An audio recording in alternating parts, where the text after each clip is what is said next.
Students, today we are going to learn about भूदान ग्रामदान। आज हम भूदान ग्रामदान के बारे में पढ़ेंगे।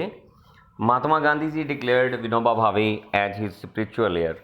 तो महात्मा गांधी जी ने विनोबा भावे को अपना एक आध्यात्मिक उत्तराधिकारी घोषित कर दिया था और उन्होंने किसमें पार्टिसिपेट किया था। विनोबा भावे ने सत्याग्रह के अंदर मतलब जो आगे आगे रहने वाले सत्याग्रही के रूप में उन्होंने पार्टिसिपेट किया था और वो गांधी जी के जो ग्राम स्वराज्य का जो कंसेप्ट था, तो विनोबा भावे ने गांधी जी के इस कंसेप्ट को आगे बढ़ाया था। और गांधी जी के मार्टरडम के बाद विनोबा भावे ने एक पद यात्रा की, यानी पैदल यात्रा की और गांधी जी के मैसेज को लगभग पूरे देश में फैलाया। मतलब पूरे देश में इन्होंने मैसेज पहुंचाया। एक बार क्या हुआ कि विनोबा भावे जी लेक्चर दे रहे थे पंचमपाली आंध्र प्रदेश के अंदर। तो कुछ एक जो लैंडलेस विलेजेस थे उन्होंने डिमांड की, they demanded some land for the their economic wellbeing. उन्होंने कहा कि हमें कुछ लैंड दे दी जाए हमारे इकोनॉमिक वेलबींग के लिए। तो Vinoba Bhave could not promise it to them immediately. तो विनोबा भावे उस समय तो उनसे तुरंत तो कोई प्रॉमिस नहीं कर सके, but assured them to talk to the government of India regarding provision of land for them. तो लेकिन उन्होंने उनको विश्वास दिलाया कि वो भारत सरकार से इस तरह के प्रोविज़न के बारे में बात करेंगे कि land for them if they undertook cooperative farming, अगर वो कोऑपरेटिव फार्मिंग करें तो उनको लैंड दी जाए। Suddenly Shri Ramchandra Reddy stood up. तो अचानक क्या हुआ, उस समय वहाँ पर श्री रामचंद्र रेड्डी जो है वहाँ खड़े हुए एंड ऑफर्ड 80 एकड़ of land to be distributed among 80 landless villages. उन्होंने घोषणा की कि वो अपनी 80 एकड़ जो लैंड है वो 80 लैंडलेस विलेजेस को के बीच में डिस्ट्रीब्यूट कर देंगे। तो this act was known as Bhoodan. तो इस एक्ट को किस नाम से जाना गया? भूदान, यानी लैंड का दान।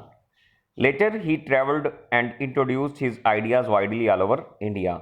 और उसके बाद जो है उन्होंने कई जगह पर यात्रा की, जहाँ जहाँ भी वो गए उन्होंने इस विचार को इंट्रोड्यूस किया पूरे भारत के अंदर।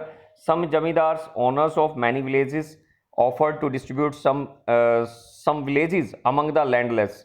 तो इस तरह से कुछ जमींदार और जो बहुत सारे गांव के जो ओनर्स थे उन्होंने ऑफर की, पेशकश की कि वो अपने पूरे के पूरे गांव को क्या करेंगे, लैंडलेस पीजेंट्स को क्या कर देंगे, डिस्ट्रीब्यूट कर देंगे।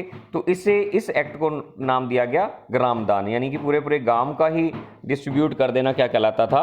ग्रामदान कहलाता था। However many land owners chose to provide some parts of their land to, हालांकि कुछ एक जो थे उन्होंने पुअर फार्मर्स को अपनी लैंड दे दी due to fear of land ceiling act this, ताकि जो लैंड सेलिंग एक्ट के भय से बचने के लिए कुछ लोगों ने अपनी गरीब लोगों को अपनी लैंड दे दी थी, डिस्ट्रीब्यूट कर दी थी।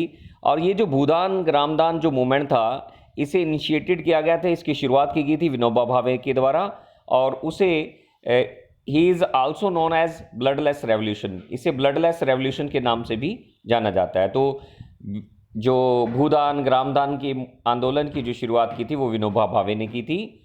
तो ये था भूदान ग्रामदान के बारे में। आगे हम पढ़ते हैं इसका जो लास्ट टॉपिक है इस चैप्टर का, contribution of agriculture to the national economy, कि एग्रीकल्चर का नेशनल इकोनॉमी में और रोज़गार देने में क्या योगदान है, इसके आउटपुट क्या निकले हैं उनके बारे में हम पढ़ने वाले हैं।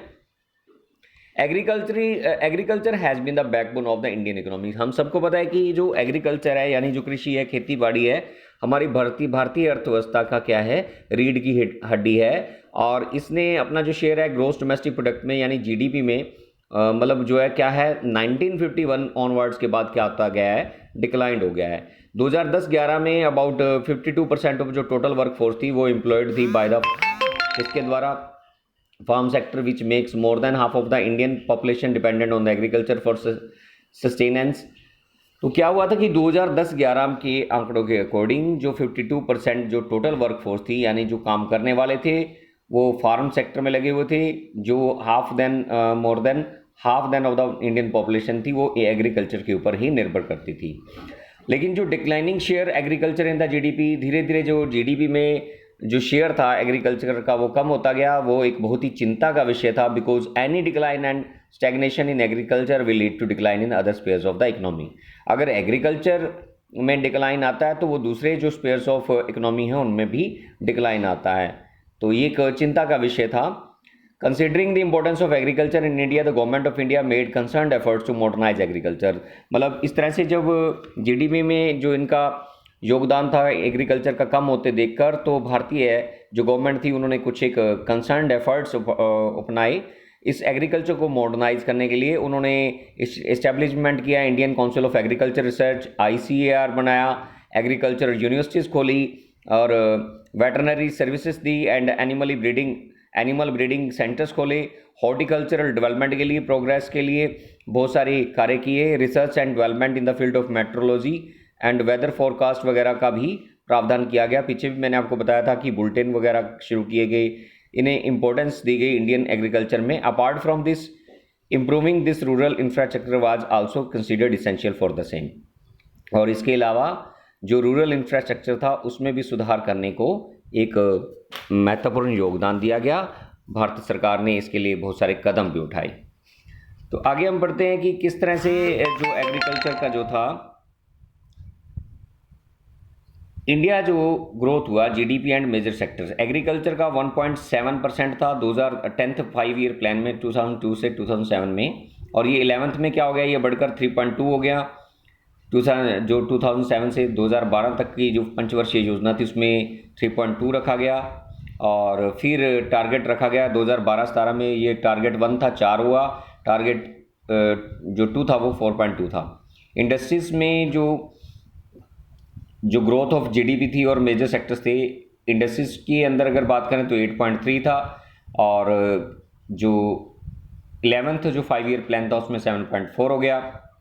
लेकिन 2012 से 17 में ये 9.6 और 10.9।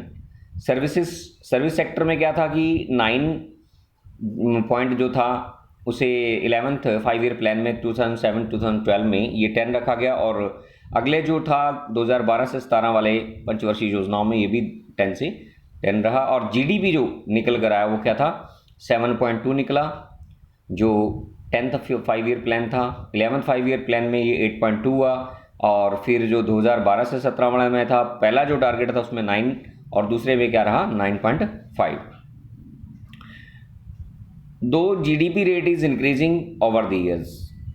देखा कि हमने कि जीडीपी रेट जो है वर्ष हर साल क्या होते जा रहे हैं, बढ़ते जा रहे हैं। It is not generating sufficient employment opportunities in the country. लेकिन फिर भी ये जो है जीडीपी में योगदान बढ़ रहा है, लेकिन ये बहुत ज़्यादा रोजगार नहीं पैदा कर रहा है देश के अंदर।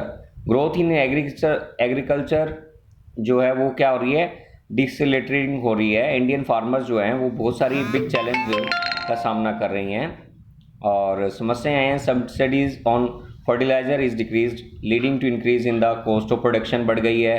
Reduction in import duties on agriculture producers have जो proved harmful to agriculture in the country.